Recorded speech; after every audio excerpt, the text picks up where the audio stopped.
Hello, and welcome to a Nerd-Brigade informational video. My name is Adam, and today I am going to be showing you how to update your iPhone or your iPad to the most recent version of the iOS software. Before we begin, folks, if there's any additional questions you have after the video, go ahead and check out our website at www.nerd-brigade.com. Now, before we start, we're going to want to access the Settings app down at the bottom of your phone. If you can't find it, that's okay. What we're going to do is we're going to swipe to the very first page of your iPhone.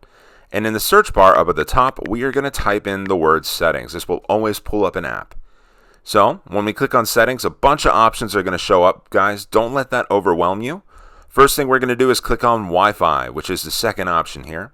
The reason we do that is because all of our iPhone and our iPad updates need to be done over Wi-Fi.